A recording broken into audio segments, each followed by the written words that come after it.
ओम नमो भगवते वासुदेवाय।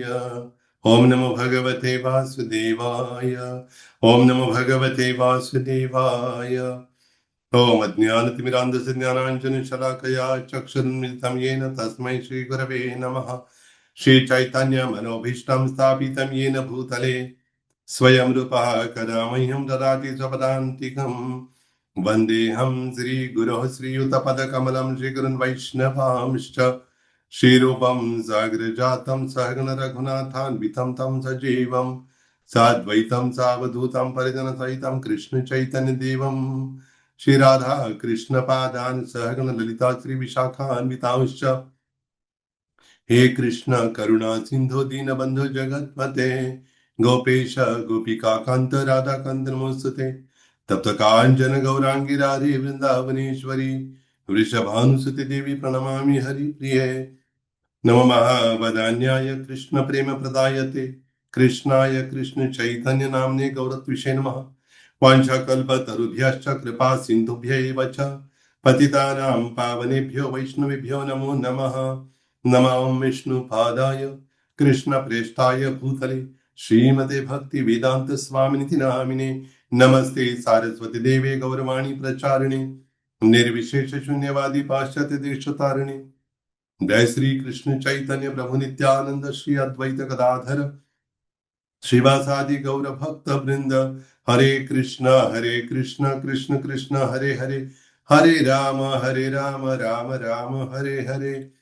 मूकं करोति वाचालं भंगं लङ्घयते गिरिं यत्कृपातमहं वन्दे शीघ्रं दीनतारिणं परमानन्दमाधवं श्रीचैतन्यमीश्वरम्।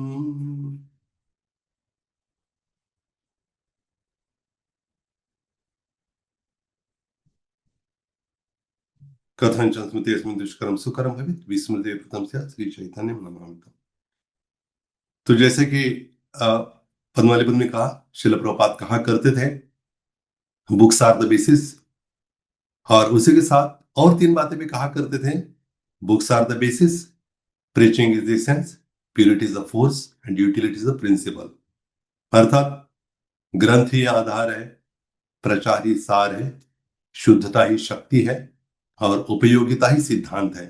चार बातें, जैसे प्रभुपाद ने बहुत बातें बताई, लेकिन एक तत्व की दृष्टि से ये मतलब इस्कॉन के भक्तों के बारे में या उनका कैसे जीवन होना चाहिए उसके बारे में प्रभुपाद जी बताते हैं। तो अगर शिला प्रभुपाद जी ने मान लीजिए ग्रंथ लिखे ही नहीं होते तो फिर हम आधार क्या होता हमारे लिए, हम तो निराधार हो जाते। तो आधार तो नहीं है तो फिर प्रचार क्या करते हम, या फिर हमारे अंदर ग्रंथों में ग्रंथ नहीं होते तो उसमें जो लिखा है उसके अनुसार हम आचरण करना भी मुश्किल होता है, इसलिए हमारे अंदर प्यूरिटी है, शुद्धता कैसे संभव होती। और जो उपयोगिता ही सिद्धांत है तो फिर क्या कैसे उपयोग करना है चीज का, यही अगर पता नहीं तो फिर उपयोग कैसे करते हम उन चीजों का, हर एक चीज का। तो इसलिए ये ग्रंथ बहुत महत्व, इसलिए नहीं कि मैं मेरा आज विषय ग्रंथ ग्रंथ ही आधार या बुक्स आर द बेसिस इसलिए कह रहा हूँ, लेकिन वास्तव में यह हकीकत है, सच्चाई है। शिला प्रभुपाद अपने शिष्यों से कहा करते थे कि भगवान ने उनको गोलोक वृंदावन में कहा, श्री कृष्ण भगवान ने, कि तुम जाओ और क्या करो, विशेष रूप से तुम्हारा कार्य क्या होगा, ग्रंथों का लिखना। ये तुम्हारा विशेष, तुम्हारा ये कार्य होगा और इसको करो और इसका वितरण भी होना है। तो इसलिए प्रभुपाद जी ने बहुत ही मेहनत करके इन ग्रंथों की रचना की, इनको लिखा और इनके बहुत सारे अनुवाद भी हुए और पूरे विश्व के कोने कोने में ये ग्रंथ पहुंच रहे। ये आधार है हमारा। अगर ग्रंथ ये आधार नहीं होता तो जैसे भगवान कहते हैं मन मना भव मत भक्तो, हाँ, अपना मन मुझ में लगाओ। ग्रंथ नहीं होते तो फिर हम क्या, मन मना नहीं होता, हमारा मनमानी भाव हो जाता। मनमानी वैसे भी भौतिक जगत का हर जीव मनमानी कर रहे हैं ना, तो ये मनमानी भाव हो जाता, मनमाना नहीं होता फिर। और शिल प्रभुपाद जी की ग्रंथ ही इस्कॉन की एक नींव है, एक फाउंडेशन है। जिस प्रकार एक इमारत होती है, एक नींव पर खड़ी होती है, वैसे ही इस्कॉन का हमारा पूरा आंदोलन ही शिल प्रभुपाद जी की शिक्षाओं पर आधारित है। जैसे चैतन्य चेतावत में श्रील कृष्णदास कविराज गोस्वामी कहते हैं, सिद्धांत बलिया चित्ते न करालस, ये हाय ते कृष्ण लागे सुदृढ़ मानस।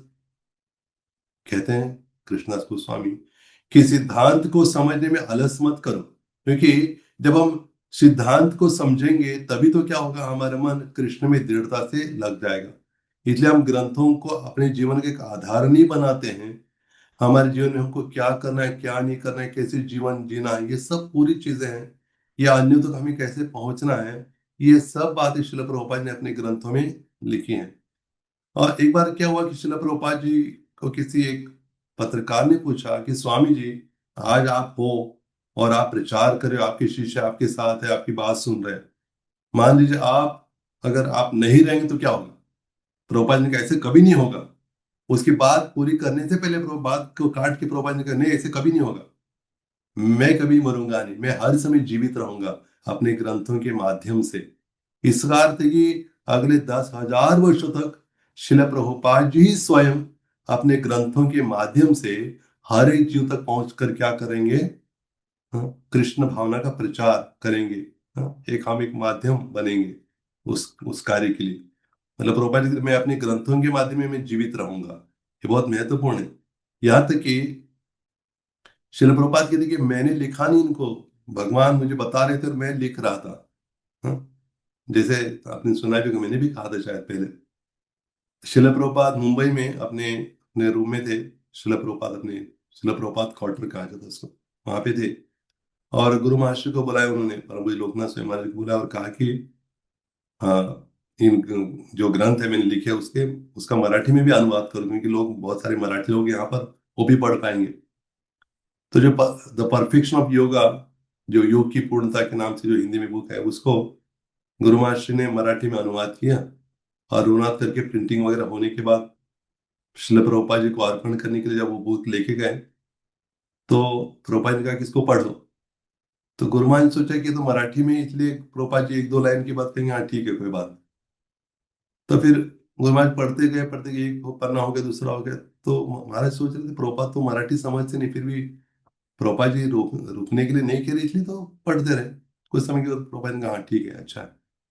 तो गुरु महाराज ने पूछा ही उनको कि शिला प्रभुपाद, ये ग्रंथ तो मराठी में है और आप तो ऐसे सुन रहे थे मानो आप मराठी जानते हो। तो प्रभुपाद जी ने कहा कि मैं मराठी नहीं जानता हूं, फिर भी तुम जो पढ़ रहे थे इसमें जो है लिखा हुआ है वो तो पूर्ण रूप से दिव्य है, कोई भौतिक चीज नहीं है। इसलिए मैं इसको सुनते ही में मुझे बहुत आनंद का अनुभव मैं कर रहा था। हम्म, मतलब प्रभुपाद कहते कि मैं भी अपने ग्रंथों को पढ़ता हूँ, क्योंकि ये ग्रंथ भगवान ने मुझसे लिखवा है, इसलिए मैं जब पढ़ता हूँ तो मुझे एक नया एक आनंद प्राप्त होता है इसको पढ़ते समय। हम्म, और प्रभुपाद जी अपने अंतिम दिनों में भी कुछ ही दिन मतलब जाने के लिए बाकी थे, तब तक प्रभुपाद जी श्रीमद् भागवत का अनुवाद करते रहे। मतलब प्रभुपाद जी को पता है कि ये ग्रंथ भविष्य के लिए बहुत बड़ा एक विशेष आधार बनेगा। Books are the basis.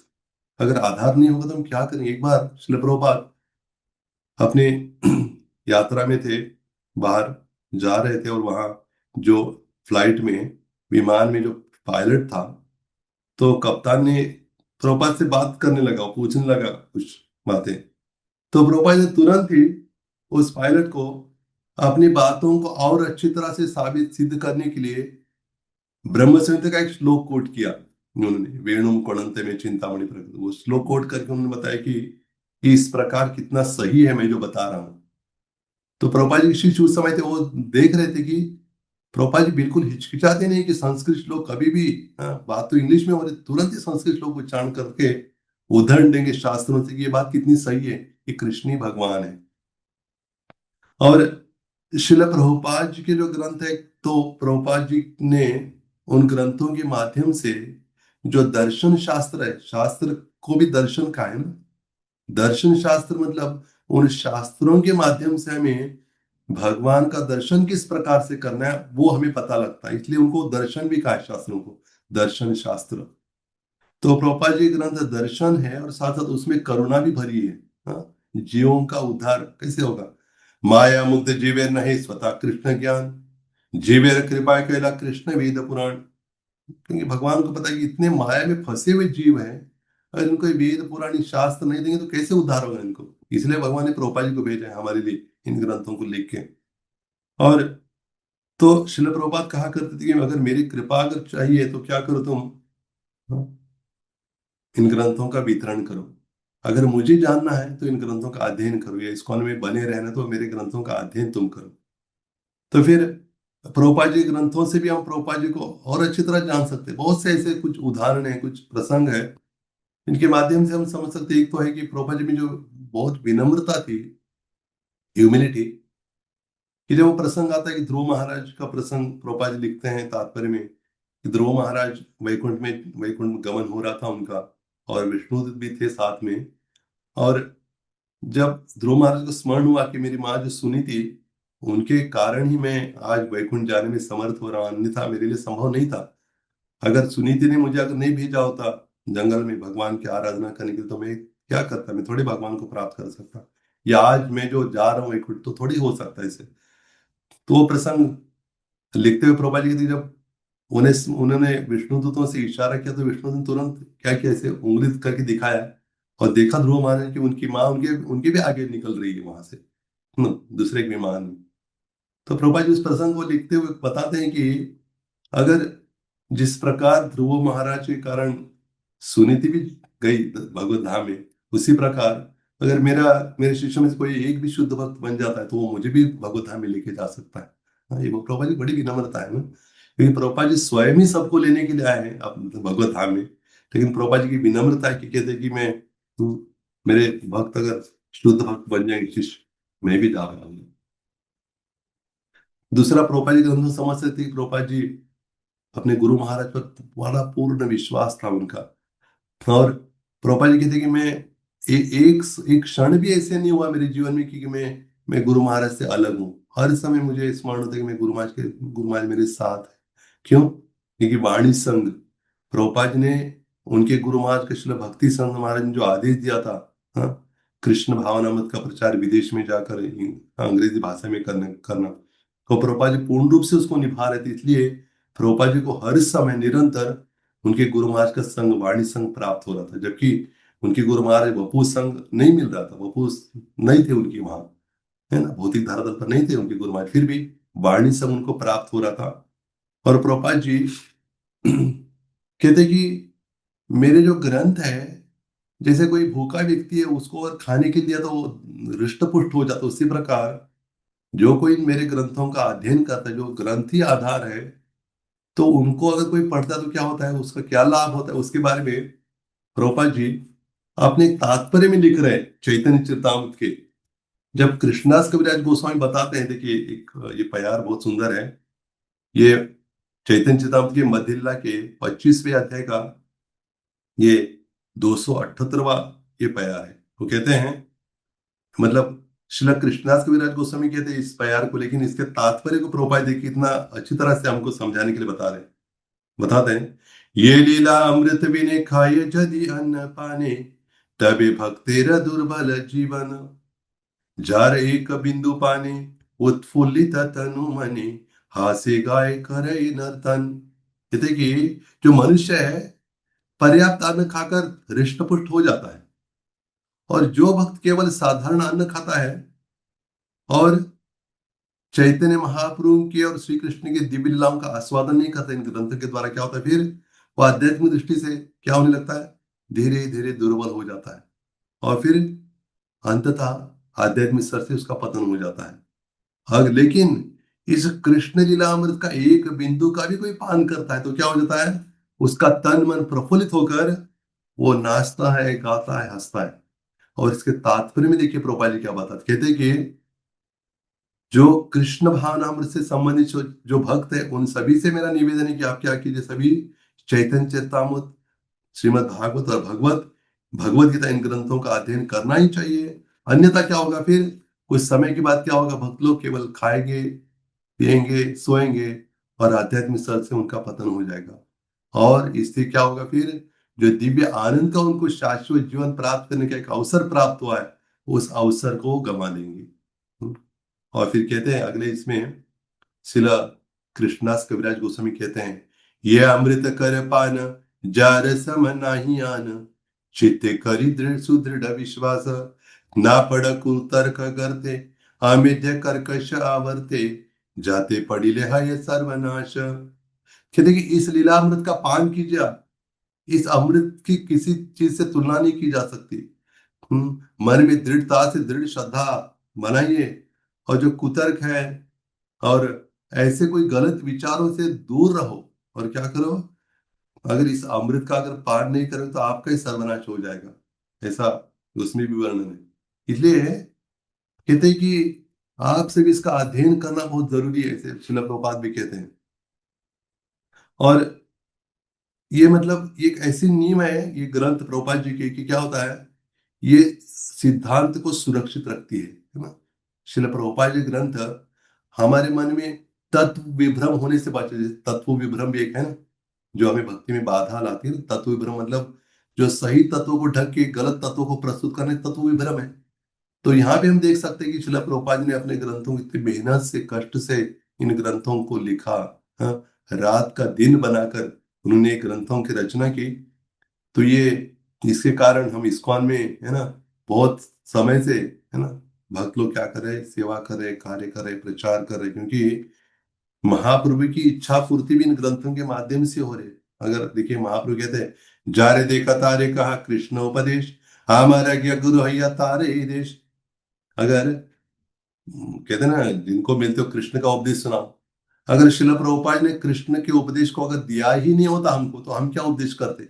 मतलब महाप्रभु की वाणी को सार्थक करने की क्षमता भी ये प्रभुपाद जी के ग्रंथों में है। हाँ? इसलिए प्रभुपाद जी ग्रंथ ये आधार है। अगर इनके ये नहीं होते ग्रंथ प्रभुपाद जी, तो हम निराधार रहते। अगर सोचिए, कहते ना, अगर प्रभुपाद ये गौर ना होते तभी की हुई, तो महाप्रभु नहीं होते तो क्या होता, अगर प्रभुपाद जी नहीं होते तो क्या होता। हाँ? गौर निताई ने जो हमें शिक्षा प्रदान की है, वो शिक्षा शिला प्रभुपाद जी अपने ग्रंथों के माध्यम से कैसे हम पर पहुंचाते, हम तक पहुंचाते। प्रभुपाद ही नहीं होते तो फिर हम इधर उधर भटकते। हाँ, जैसे भटकती आत्मा तो होती है ना, लेकिन हम भटकते आत्मा जैसे हो जाते हैं हमारे हालत। इसलिए हमें बहुत, और फिर भी और एक बात है कि शिला प्रभुपाद अपने ग्रंथों में बार बार बताते हैं कि आप क्या करो, इसी जीवन के अंत में हमें भगवत धाम पहुंचना है, back home, back to godhead. इसलिए भगवान के नाम रूप गुण लीला उनका धाम ये बार बार बताते हुए प्रभुपाद जी कि हमें, हाँ, भगवान के पास वापस जाना है। वैसे एक बार गुरु महाराज वृंदावन में थे, और हम अलग अलग स्थानों से, महाराष्ट्र के सांगली, पुणे, इधर उधर से, सोलापुर से भक्त पहुंचे थे वृंदावन। और हम सोच रहे थे कि अभी गुरु महाराज से मिलना है, और सभी ग्रुप के भक्त सोच रहे थे कि हमें मिलना है। और बातें हो रही थी, फोन, गुरु महाराज के सेवक उन दिनों में कौन थे पर ये स्मरण नहीं हो रहा है, तो सिर्फ फोन आ रहे थे उनको कि हमें मिलना है, मिलना है। तो ऐसे हो रहा था कि अभी इतने चार पांच ग्रुप अलग अलग आए थे, उनको अलग अलग से मिलना है, तो समय पे बहुत ही होता। तो हमने आपस में बात की, जो जो ग्रुप लेके बात हुई कि हम क्या करते हैं, हम गुरु महाराज की बात पहुंचने अच्छा है कि हम ऐसे एक साल में हम ही इकट्ठा होकर गुरु महाराज को वहां बुलाएंगे, तो क्या होगा, गुरु महाराज की समय भी बचेगा, और हमें भी बहुत आनंद होगा कि हम सब मिलकर गुरु महाराज से सुन रहे हैं। तो गुरु महाराज आ गए, एक बहुत बड़ा हॉल भी था, और जहाँ पे हम रुके भी थे, और बड़े हॉल में गुरु महाराज आ गए, हम सभी उनका स्वागत किया गुरु महाराज का, उनके चरणों में बैठ के सुनने लगे। गुरु महाराज ने शुरुआत में ही पूछा, हाँ कहाँ कहाँ से आए हो आप। किसी ने कहा सांगली, किसी ने सोलापुर, पूरा सबने बताया। और कहा कि और मैं कहाँ से हूँ। किसी ने कहा कि गुरु महाराज आप आरवड़े से हो। तो उन्होंने, अच्छा, अब तक आपके दिमाग में यही बैठा है क्या कि मैं आरवडी से हूँ, आप शोलापुर नागपुर से हो, क्या आप भगवान के धाम के नहीं हो, क्या आप वृंदावन के नहीं हो। हाँ, प्रोपा जी बार बार हमें क्या समझाते कि आप धाम में जाना है, धाम में जाना है। अभी धाम ही हमारा घर है। जैसे तुकाराम महाराज कहते हैं ना, आम्ही जातो आमच्या गावा आमचा राम राम घ्यावा, हम अपने गांव में जा रहे हैं। वहां के देहू के लोग पूछ रहे कि तुकाराम महाराज क्या बात कर रहे हैं, आप तो देहू के हो, और कह रहे हो कि हमारे गांव में, ये आपका नहीं क्या। हाँ, ये गांव मेरा है, लेकिन ये कुछ समय के लिए मेरा था। वास्तव में मेरा गांव कौन सा है, वैकुंठ गोलोक वृंदावन ही मेरा स्थान है। और शिला प्रभुपाद अपने ग्रंथों के माध्यम से बार बार हमें समझाते हैं कि श्री कृष्ण ही, Krishna is the supreme personality of god, Krishna ही पूर्ण कृष्ण भगवान है, और उनके धाम में जाना यही क्या हमारा जीवन का लक्ष्य है। गुरु महाराज कहते हैं ना, हाँ, हा माझा जन्मसिद्ध अधिकार है, तो मी मिळवणारच। ये मेरा जन्मसिद्ध अधिकार है, क्या करना, भगवत धाम में जाना। हाँ, यहाँ रहना अधिकार नहीं हमारा, वहां जाना हमारा अधिकार है। और विशेष रूप से शिला प्रभुपाद जी ग्रंथों में से हमको पता लगता है कृष्ण के साथ हम अलग अलग प्रकार के संबंधों को स्थापित कर सकते हैं। उनका सेवक बनकर, या मतलब सख्य रस में, वात्सल्य रस में, और फिर सख्य वात्सल्य, दास्य दास्य सख्य वात्सल्य माधुर्य, इन अलग अलग रसों के द्वारा आदान प्रदान भगवान के साथ कर सकते। कहाँ पता था सबको?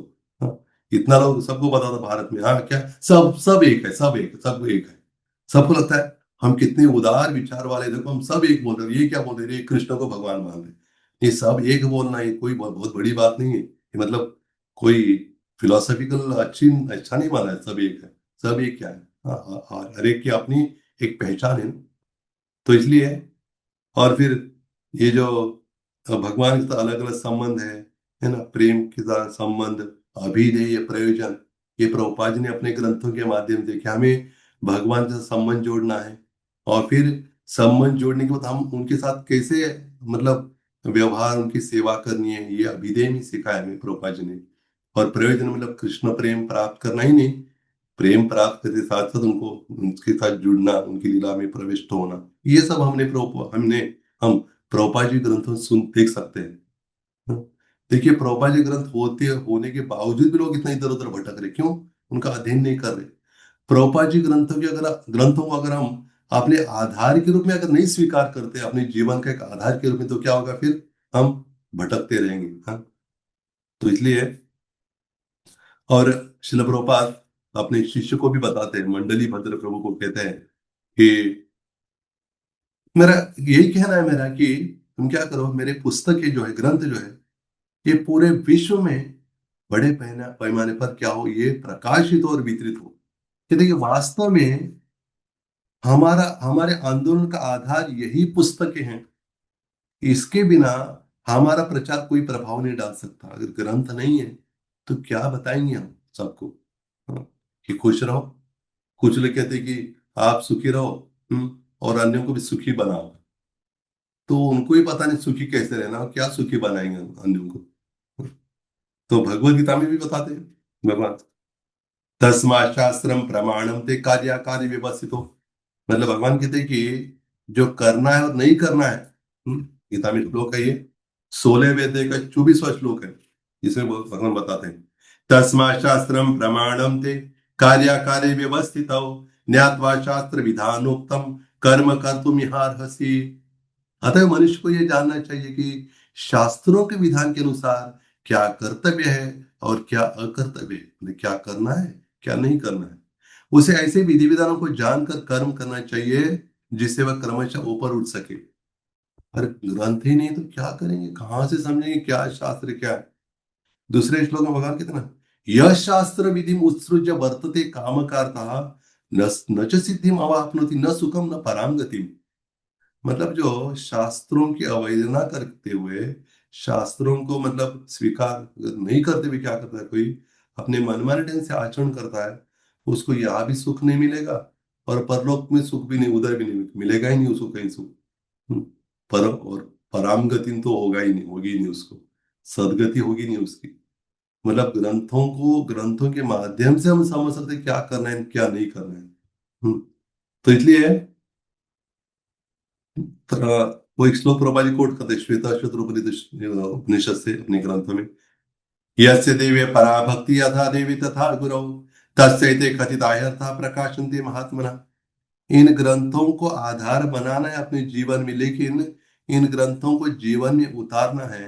इन ग्रंथों को अपना एक मतलब एक प्राण के रूप में या प्रभुपाद जी की विशेष ग्रंथ के रूप में अगर स्वीकार करना है, तो क्या करना चाहिए हमें? कि भगवान में और गुरु में, मतलब प्रभुपाद में अगर हमारी दृढ़ श्रद्धा है तो क्या हो जाएगा, प्रभुपाद जी के ग्रंथ अध्ययन करते करते वास्तव में क्या होगा, हमारे हृदय में ये ग्रंथों का जो सार है, जो मर्म है, हमारे हृदय में निश्चित रूप से प्रवेश करेगा। और प्रभुपाद जी ने हमें इन ग्रंथों के माध्यम से सिखाया कि भगवान क्या कहते हैं, भगवान क्या करते हैं, और भगवान क्या सोचते हैं, ये भी प्रभुपाद जी ने अपने ग्रंथों से हमें समझाया सिखाया है। तो प्रभुपाद जी जैसे भगवत गीता में कहते मतलब भगवान उपदेश देते हैं, सॉरी, तो भगवान उपदेश देते गीता में, और भागवत में लीला करते हैं, और चैतन्य चरितामृत में सोचते हैं, हाँ, कि क्यों ऐसे, मतलब मैं तो सब कुछ जानता हूं, मैं सर्वज्ञ हूं, मुझे सब पता है, फिर भी ये जो मेरी सर्वश्रेष्ठ जो भक्त राधा रानी है, ये मुझसे प्रेम करके या मेरे सौंदर्य का आस्वादन करके इसको जो आनंद प्राप्त होता है, वो आनंद मुझे भी प्राप्त नहीं होता है। तो भगवान देखा कि सोच रहे मन ही मन कि कैसे मुझे मैं समझ पाऊंगा राधा रानी जो आनंद प्राप्त करती है, मेरे सौंदर्य का आस्वादन करती है, ये मैं जानना चाहता हूँ। इसलिए भगवान सोचते सोचते क्या कर रहे हैं भगवान, मानो राधा रानी के बारे में सोचते सोचते उनका रंग भी राधा रानी जैसे हो गया, कांति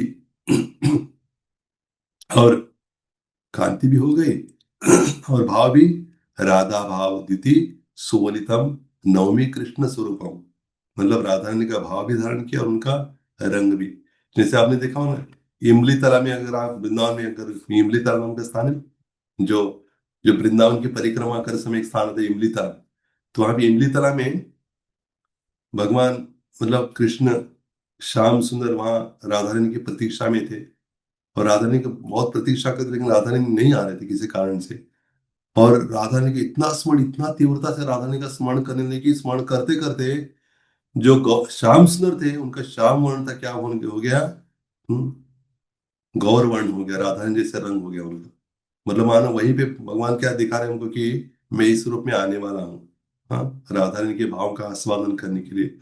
और भगवान ने कैसे आस्वादन किया, क्या कि ये सब लीला है शिला प्रभुपाद जी ने अपने ग्रंथों में लिखी। देखिए प्रभुपाद जी को इतना कम समय था, फिर भी प्रभुपाद जी ने जो ग्रंथों की रचना की है इतने कम समय में, इतने मतलब बहुत उच्च स्तर के जो ज्ञान है उसको आज तक किसी ने प्रस्तुत नहीं किया, और इतने मतलब सरल भाषा में, बहुत मुश्किल करके नहीं, हाँ, सिद्धांत भी ऐसे प्रस्तुत किया है जिससे कोई भी छोटा बच्चा भी समझ सकता है, हाँ। इस्कॉन के छोटे बच्चों को अगर पूछेंगे अरे बताओ भगवान कौन है, तुरंत बताएंगे कृष्ण भगवान है, ज्यादा मुश्किल नहीं लगेगा उसको। और बाहर किसी को पूछोगे जो वेद वेद सब जानते हैं, पंडित है, विद्वान है, उनको अगर पूछेंगे बताओ भगवान कौन है, नहीं इतना आसान नहीं भगवान को पे समझ पाना, बहुत मुश्किल है, उनका वर्णन नहीं कर सकते, उनको देख नहीं सकते, और इतना वेदों का ये क्या फायदा हो फिर। लेकिन प्रोपाई ने ग्रंथों को ऐसे दिया जिससे हम इसको इनका प्रचार कर सकते हैं, लोगों तक पहुंच सकते हैं। और एक श्लोक है, जो श्लोक मतलब ये सुभाषित है, बहुत विशेष इसका अर्थ है इसका, मतलब ये सुभाषित में भी कहूंगा और फिर इसको बता के मैं विराम देता हूँ। उसमें ऐसे बताया है, अन्नदानम परम दानम विद्यादानम अतः परम अन्नेन क्षणिका तृप्ति यावज्जीवम च विद्या। कहते हैं कि वहां अन्नदान और विद्यादान दोनों परम दान है, लेकिन अन्न प्राप्ति से कुछ क्षणों के लिए तृप्ति होगी, जबकि दान में जो विद्या प्राप्त करने वाला है वो जीवन पर्यंत क्या होगा, तृप्ति प्राप्त करता है। विद्या दानम, क्योंकि विद्या दान करने से क्या फायदा होगा उसका, विद्या दान करने से विद्या दाने न वर्धते, विद्या देने से हमारी विद्या भी बढ़ जाती है। जितना हम देंगे, बाकी चीज देखिए हम कुछ देंगे तो घट जाता है हमारा, लेकिन ज्ञान ही ऐसा है कि जो क्या होगा, अन्यों को देने से बढ़ जाता है। इसलिए शिल प्रभुपाद जी ग्रंथ, ग्रंथ ही आधार है, लेकिन ग्रंथ ही आधार ऐसे कहते हैं रखना नहीं है अंदर हमको, हाँ, लेकिन ग्रंथ आधार है समझते हुए, केवल समझते हुए नहीं इनका अध्ययन भी करना है और साथ साथ अन्यों तक पहुंचाना है जिससे वो भी अध्ययन कर सके। अगर हम सोचेंगे कि हमारे जीवन में भी किसी ने हमको ग्रंथ दिया इसलिए हम भी भक्ति में आ गए, तो अन्य भी ऐसे बहुत से लोग प्रतीक्षा में हैं। गुरु महाराज कहते हैं कि आप कहीं भी जाइए तो क्या होगा, कोई तो एक तो ऐसा व्यक्ति मिलेगा जिसका क्या होगा, पुण्य, हाँ, पुण्य ऐसे स्थिति में पुण्य उसका आया है, भक्ति का पुण्य, भक्ति की सुकृति, जो अभी कृष्ण भगवान को स्वीकार अभी करने ही वाला है तुरंत ही। इसलिए हम ग्रंथों को लेके जाते हैं लोगों तक, तो क्या होगा, सभी स्वीकार नहीं कर पाएंगे, लेकिन कुछ ऐसे होंगे निश्चित रूप से। कभी कोई क्या हो जाता है, हम, मुझे एक अनुभव हो रहा है कि याद आ रही है चीज की, एक स्थान में हम गए थे महाराष्ट्र में, वहाँ मतलब दुग्धा श्री कृष्ण दुग्धालय नाम का एक ये था, मतलब एक शॉप था, और उसमें दूध है, फिर दूध के जो पदार्थ थे उनकी बिक्री हो रही थी वहां पे, और कृष्ण का बहुत बड़ा चित्र भी लगाया था। तो मैंने सोचा अरे भाई ये तो कृष्ण के, हाँ, कृष्ण को मानने वाले, चलो उनको गीता देते हैं। तो उनको गीता के बारे में समझाने लगा तो वो बिल्कुल स्वीकार नहीं कर रहे थे, लेकिन उतने में दूसरा एक पीछे से जो दूध लेने के लिए आया था वहां पे, वो मेरी बातें सुन रहा था, वो गीता लेके गया वहां से। तो मैं समझ गया गीता देने वाला मैं ही नहीं हूँ, प्रभुपाद जी कृपा करेंगे या भगवान की इच्छा तभी होगा वो, है ना? इसलिए ग्रंथों को पहुंचाते समय, हाँ, हो सकता है कोई व्यक्ति नहीं लेता है। कल की बात ऐसी, कल या परसों ही ऐसे हुआ। मैं लातूर में हूँ अभी, महाराष्ट्र में। तो एक साल में हो गए तो दरवाजा खटखटाने लगे, और लेकिन दरवाजा खोला नहीं, इसलिए मैं थोड़ा आगे चला गया। और आगे चला गया, और जो दरवाजा, थोड़ी देर में दरवाजा खोला क्योंकि कुछ वॉशरूम में कुछ होंगे वो, दरवाजा खोला, और मेरे पीछे जो दूसरे भक्त आ रहे थे वो, उन्होंने क्या किया, उनको गीता देखा, उन्होंने ले लिया गीता। बोले इससे हम समझ सकते हैं कि भगवान, हाँ, चाहते ये गीता पहुंचे, लेकिन भगवान भी ऐसी व्यवस्था कभी कर देते जिससे वो गीता उस व्यक्ति तक पहुंच जाती है। हाँ। तो एक साल में एक बिल्डिंग में गए, और वहां दरवाजा खटखटा, उन्होंने कहा कि क्या है? गीता है। उन्होंने कहा अच्छा, ये तो मैं तो एक माता थी, मैं तो इसकी प्रतीक्षा में थी, मुझे चाहिए था ये, तो तुरंत उन्होंने ले लिया। तो इसका अर्थ है कि भगवान ने व्यवस्था कर रखी है, हमें पहुंचना है वहां। और इससे जो ग्रंथ है, ये आधार है। ये आधार केवल हमारे इस्कॉन के भक्तों के लिए नहीं, जो अन्य जो जीव है वो भी अगर स्वीकार करते हैं, उनका भी ये आधार बनेगा। हरे कृष्णा। बहुत बहुत धन्यवाद सभी का। हरि बोल।